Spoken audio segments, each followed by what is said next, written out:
Okay. Hello, brothers and sisters, and we are here in Bamboo School, and we are part of the program in BH Church as a personal ministry.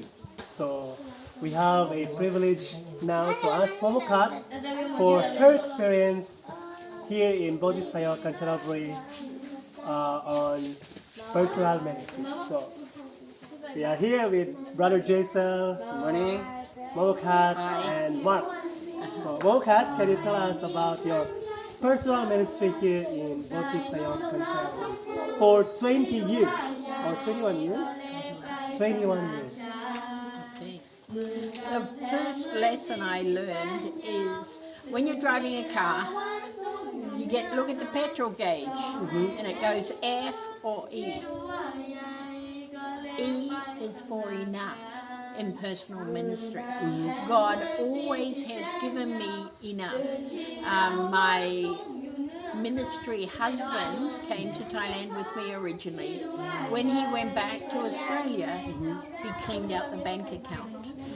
And I had $5 Australian left. It was 169 baht when I converted it.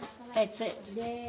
And E is for enough because God gave me enough energy. He gave me enough money. And He gave me a need. So I felt the job was worthwhile. And when I call it a job, it's a complete volunteer ministry job where I look for children who are disadvantaged, children who have never been to school, children who have not got parents, and children who have got a medical problem that their family can't continue. And so the children come in those categories. And E is enough. I've got enough kids every time. Right now we've got 15 new kids here who don't understand a word of English. They don't even understand all of them Thai. And some of them have come out of traumatized backgrounds. They've been subject to father coming home drunk from the Myanmar side of the war, going into where the little girl was sleeping on a bed and try to wake her, kick her out of bed and rape her. Her own father. Her mother's run away from him years ago and she's been staying with her grandma. Grandma can't control the man. So she arrived at our place this week. She's tortured. She's needy. And she pushes our number over 70 with our 75. So it's a challenge. And no volunteers is a challenge. But God sends me these two guys. And now friends are coming. So we get enough big people to help the little ones. So E is for enough. The first lesson from God. Yeah, it's God. And more, like, what is the fulfillment of having this experience here on your personal ministry as a missionary?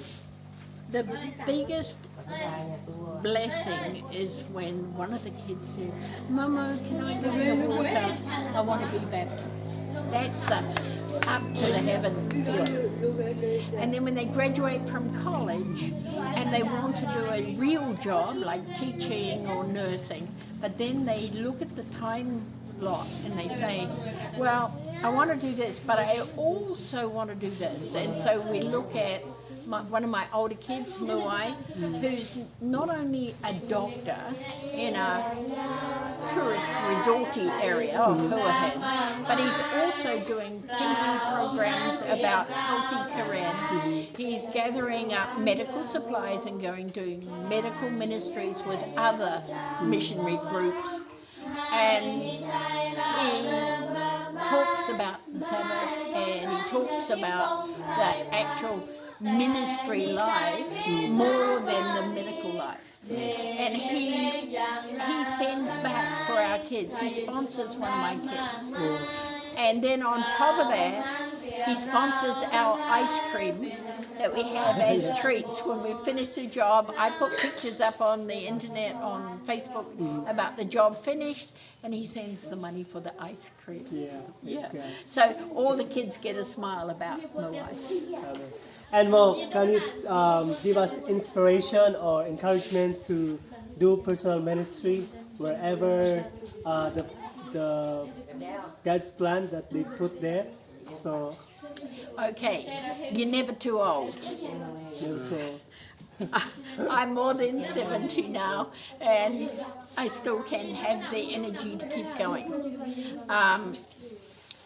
What you do, provided you stick to the Bible, God will always cover your butt.